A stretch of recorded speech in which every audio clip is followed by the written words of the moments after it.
Salam,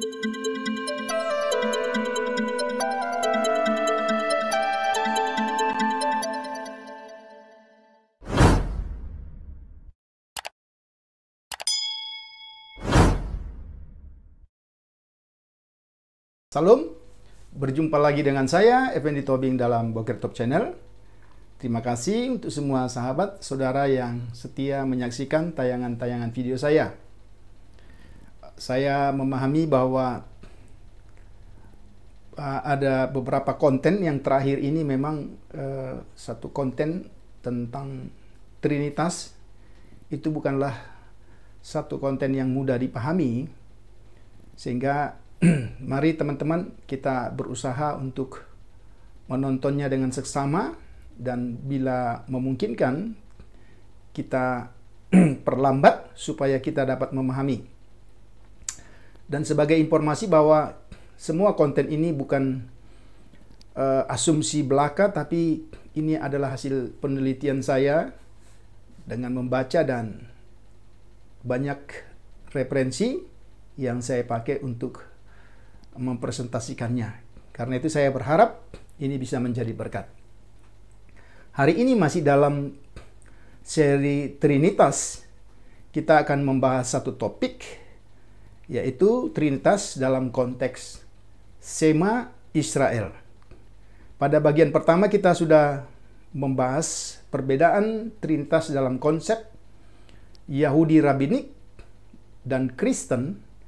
Pada bagian yang kedua kita telah melihat proposisi Shema Israel dalam Alkitab dan juga karya yang mendasar dari Allah Trinitas dalam Alkitab, ya, khususnya bicara tentang penciptaan, tetapi juga penciptaan kembali. Memang masih banyak karya-karya yang bisa kita lihat. Mungkin pada bagian berikutnya dalam seri ini kita akan coba presentasikan. Mari kembali pada tema ini, Trinitas dalam konteks Shema Israel. Ya, ini satu pengakuan yang fundamental bagi iman Yahudi maupun bagi iman Kristen. Shema Israel, Adonai Elohenu, Adonai Echad, ya. Dengarlah hai orang Israel, Tuhan Allah kita, Tuhan itu Esa. Sebagaimana yang saya sampaikan dalam sesi sebelumnya, ini sebenarnya menjadi landasan mendasar baik bagi Yahudi maupun kekristenan. Tetapi pada sisi lain justru pada titik inilah pemisahan yang sampai hari ini terjadi antara Yahudi dengan kekristenan, khususnya yang saya maksudkan Yahudi di sini adalah Yahudi Rabbinik atau Yudaisme yang melihat Shema Israel ini dalam kacamata yang berbeda dengan Yahudi yang percaya Yesus dan juga kekristenan. Mari kita lihat. Shema dalam Ulangan pasal 6 ayat 4-9 adalah landasan iman Yahudi. Dalam Shema khususnya ayat 4, kata yang diterjemahkan satu dari bahasa Ibrani, Echad, gitu ya. Konsep Yahudi tentang keesaan Tuhan didasarkan pada pemahamannya khusus tentang kata Echad dalam Shema. Yahudi Rabbinik, perhatikan teman-teman, jadi saya tidak mengeneralisir semua saudara-saudara kita Yahudi, tapi kekhususannya adalah Yahudi Rabbinik, menegaskan tentang kesatuan dan keesaan Tuhan. Tuhan adalah roh murni, makhluk incorporeal, atau makhluk yang tidak mungkin terbagi, yang tidak bisa dengan cara apapun menjadi manusia. Ya, kita lanjutkan. Kemudian, dengan demikian, Yahudi Rabbinik menganggap bahwa orang Kristen yang mereka sebut dengan Trinitarian sebagai Tritheis, jadi bukan Trinitas, tapi Tritheis menurut Yahudi Rabbinik, yang membagi Tuhan menjadi 3 pribadi atau bagian. Bagi Yahudi rabbinik, menerima inkarnasi Tuhan Yesus sebagai manusia sama sekali tidak dapat diterima. Jadi selain Trinitas, masalah inkarnasi dari kata Shema ini juga menjadi perbedaan yang mendasar yang sampai hari ini ditolak oleh Yahudi rabbinik yang tidak pernah percaya kepada Yesus.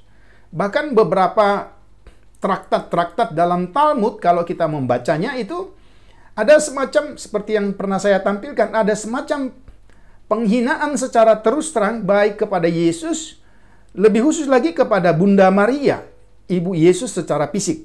Ini yang kita perhatikan. Jacobs, penulis Yahudi, menyatakan demikian. Hanya ada satu Tuhan dan tidak ada yang lain. Terkait dengan gagasan ini adalah bahwa Tuhan dalam esensinya tidak dapat dibagi.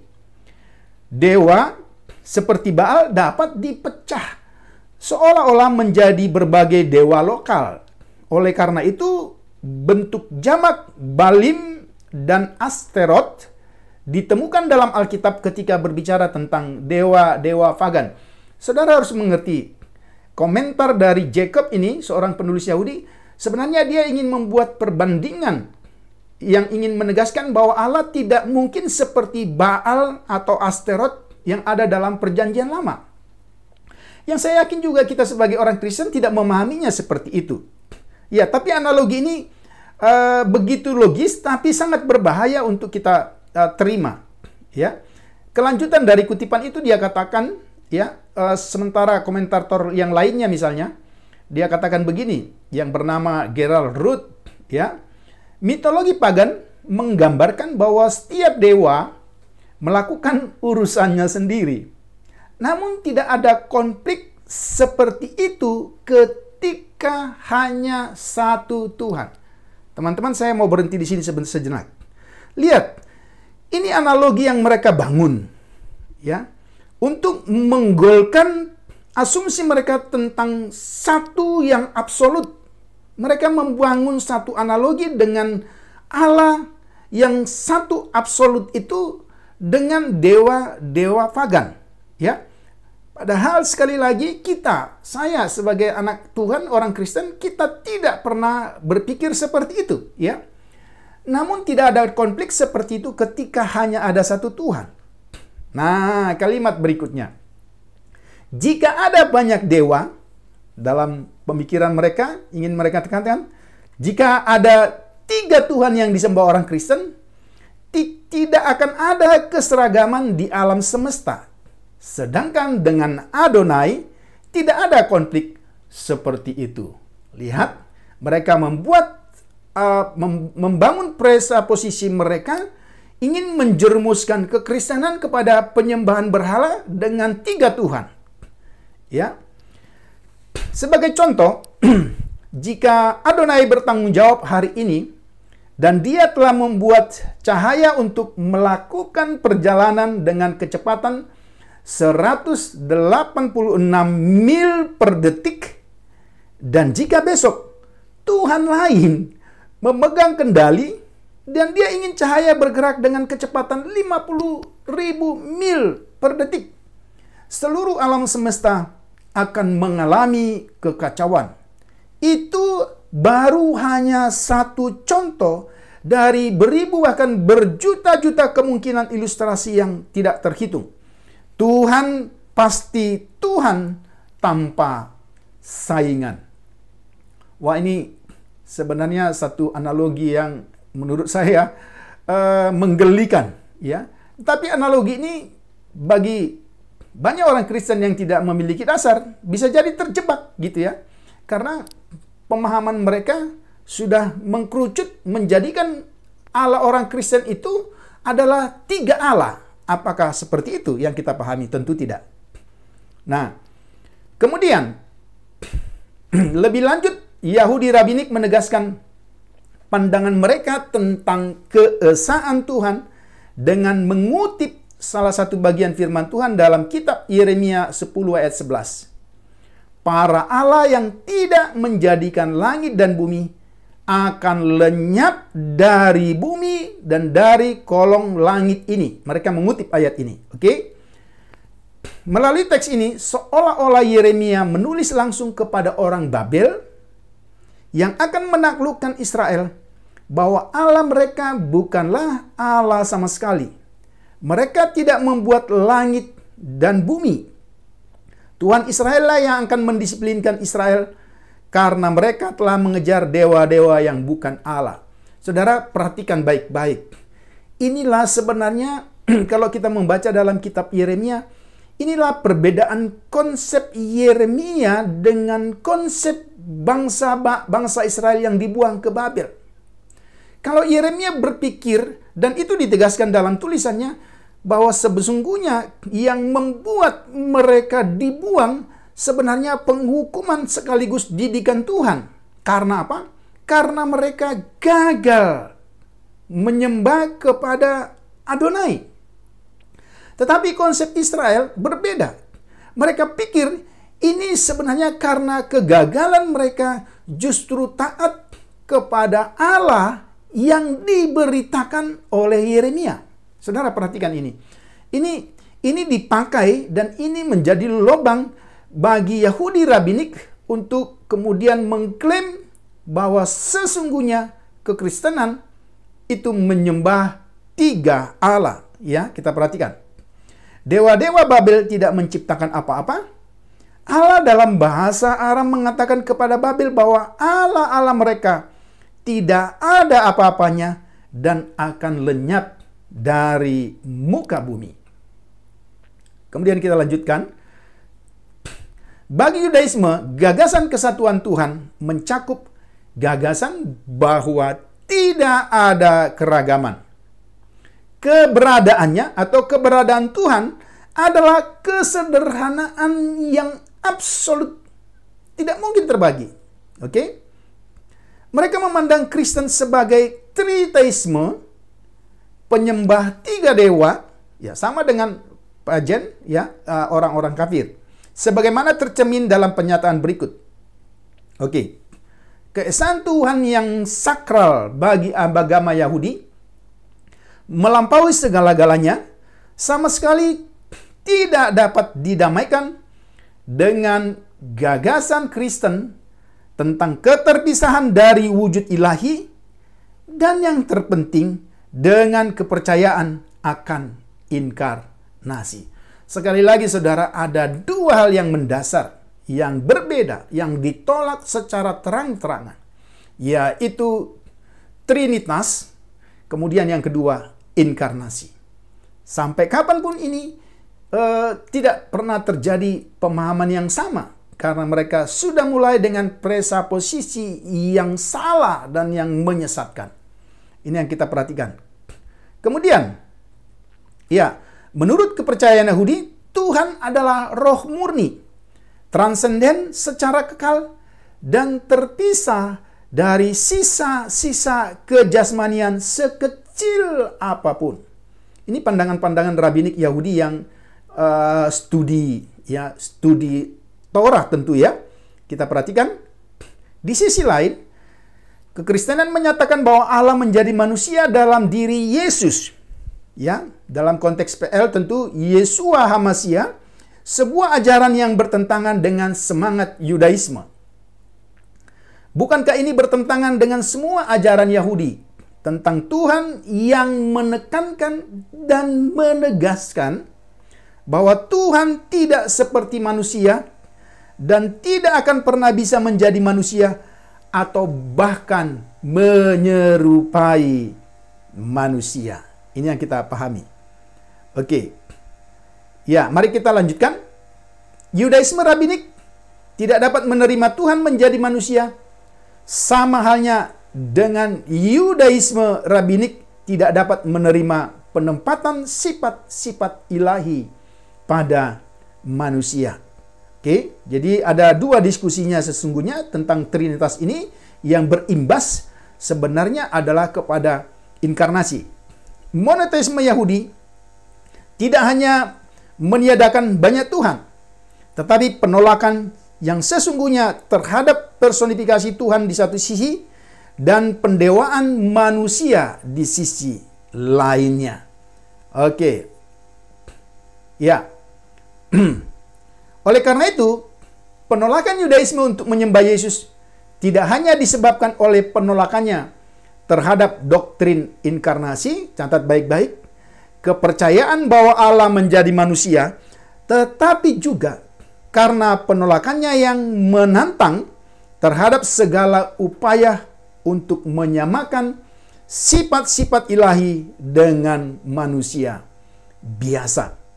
Ya, kalau saudara perhatikan ini, dengan begitu smooth, begitu lembut, Trinitas itu berubah arah kepada masalah inkarnasi.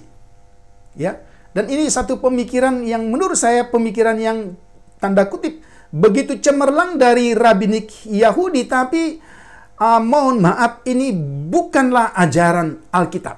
Oke, kita lihat. Berikutnya, menurut rabbinik Yudaisme, agama Katolik dan juga Protestan menyembah orang-orang dan gambar orang. Oke, ya. Bahkan agama Katolik selain memuliakan Yesus, juga memuliakan sekelompok besar orang-orang kudus dan religi mereka, di samping mencurahkan kultus khusus untuk menyembah Bunda Allah, yaitu Maria. Saudara harus paham isi tulisan ini dilatar belakangi ya tanggapan Katolik dan Protestan yang keliru, yang anti-Zionisme, yang akhirnya bukan beradu doktrin. Kalau kita lihat dalam konten saya sebelumnya, bahwa ada selama 7 abad ya orang Yahudi ini mengalami penganiayaan yang luar biasa sebagai tanggapan mereka. Jadi sekali lagi, kita tidak mentolerir penganiayaan dilakukan oleh Katolik maupun Protestan terhadap Yahudi dalam sejarah gereja, dan ini tidak dihapus.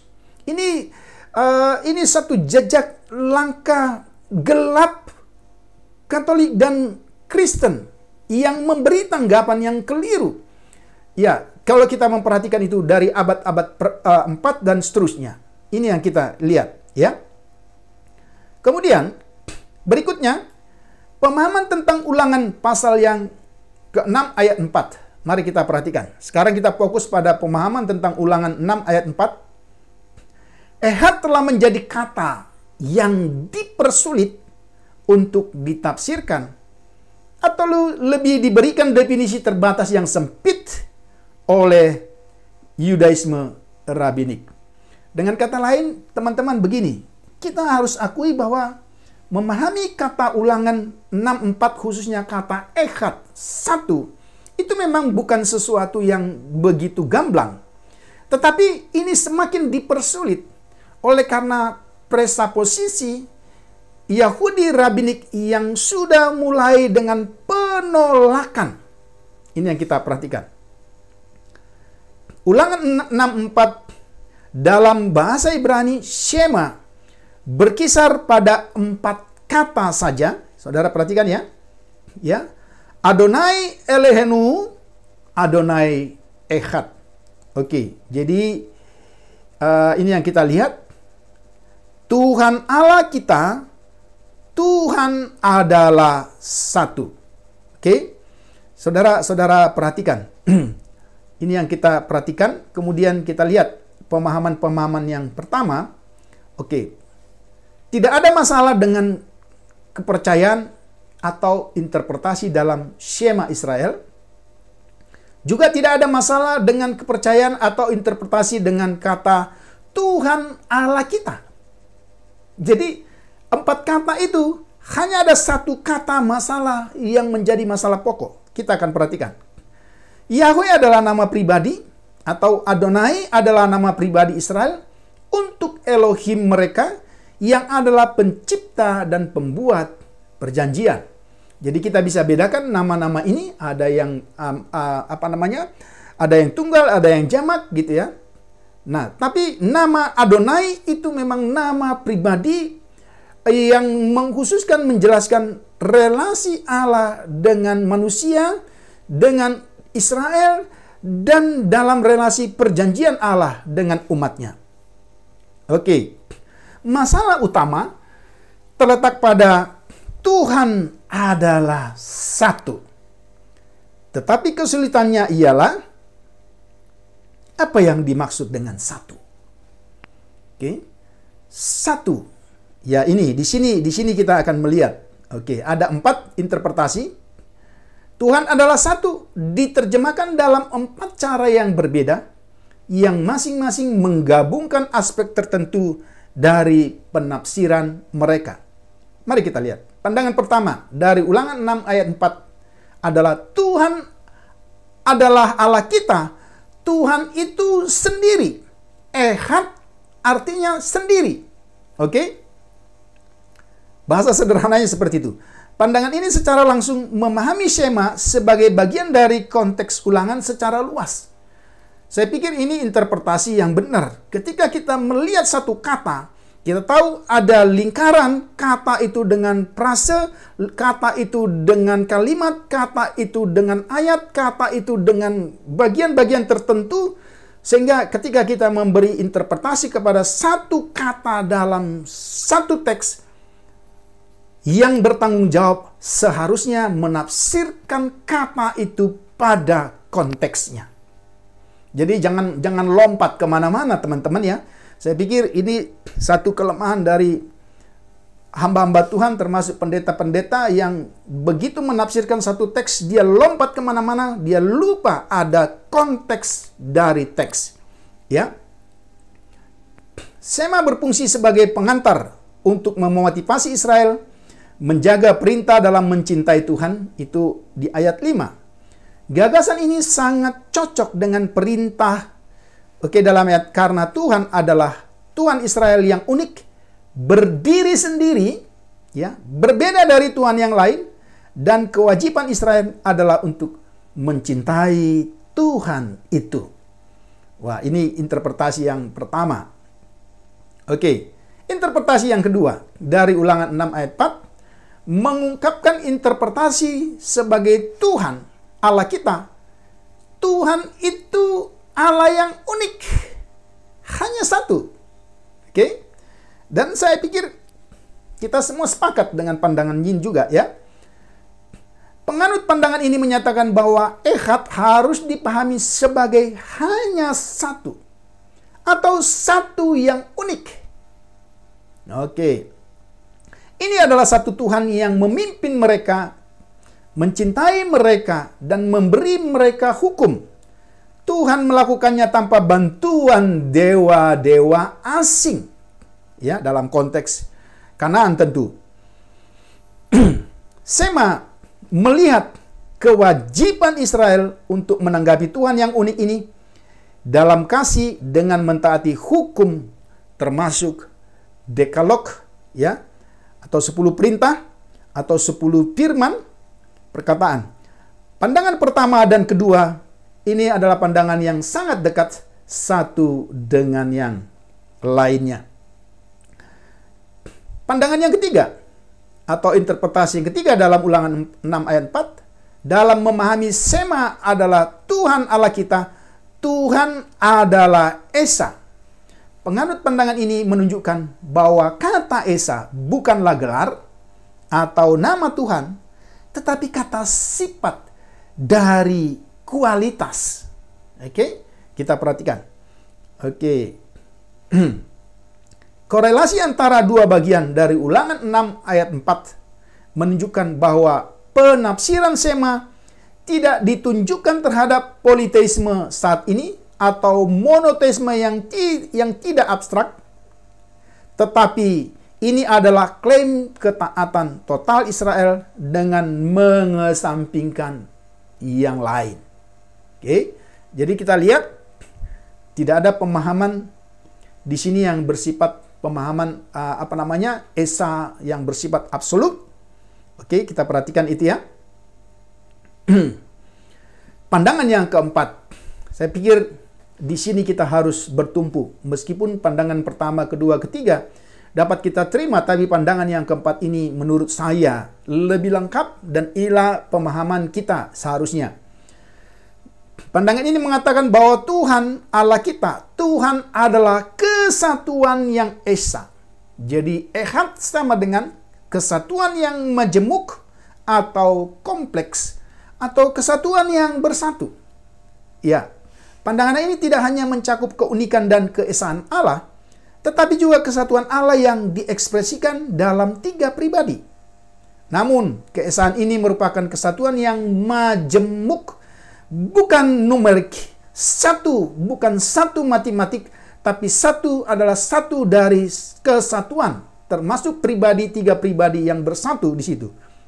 Ya, ini memiliki rangkuman dari semua atribut dan pribadi-pribadi ilahi yang pada hakikatnya tidak terbagi. Ketiga pribadi dari 3 persatuan ini tidak bertindak secara independen satu lainnya. Ya, sehingga seperti analogi dari penafsir Yahudi tadi, kalau ini disamakan dengan 3 dewa, masing-masing dewa dengan segala keinginan dan ambisinya, ya betul, amburadul dunia kita hari ini.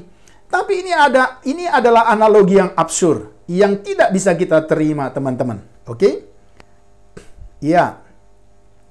Keempat posisi di atas berpegang pada kebenaran dasar bahwa Allah adalah satu, unik, satu-satunya yang harus dikasihi dan disembah. Jadi keempat pandangan tadi itu sebenarnya 1, 2, 3 itu sesuatu yang tidak salah, tapi pandangan yang keempat itu lebih melengkapi. Posisi terakhir setuju dengan 3 lainnya, tetapi menambahkan dimensi bahwa semua yang dikatakan dari 3 lainnya adalah benar. Posisi ini menambahkan, posisi keempat maksudnya, atau pandangan yang keempat, menambahkan bahwa Allah adalah suatu kesatuan yang majemuk atau kompleks, dan kata ehad mengungkapkan penafsiran tersebut. Bisa kita lihat contoh dalam Kejadian 1 ayat 5 atau 2 ayat 24. Teman-teman, sebagai info, setelah tayangan ini nanti kita akan tetap melanjutkan pada Trinitas dalam konteks makna kata ehad dalam Ulangan pasal 6 ayat 4. Sehingga ini akan tetap bersambung supaya pola pikir kita menjadi utuh dan kita tidak mudah terombang-ambing dengan pengajaran Oneness Pentakostalisme, Saksi Yahova, Unitarianisme, dan bidat-bidat lain yang berkeliaran di sosial media. Oke, kita lanjutkan.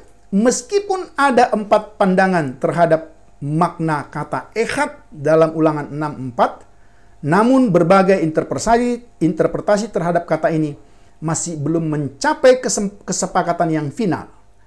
Di antara terjemahan-terjemahan yang lain, perbedaan utamanya adalah apakah ehad diterjemahkan sebagai kata sifat, satu, atau kata keterangan, a verb, sendirian.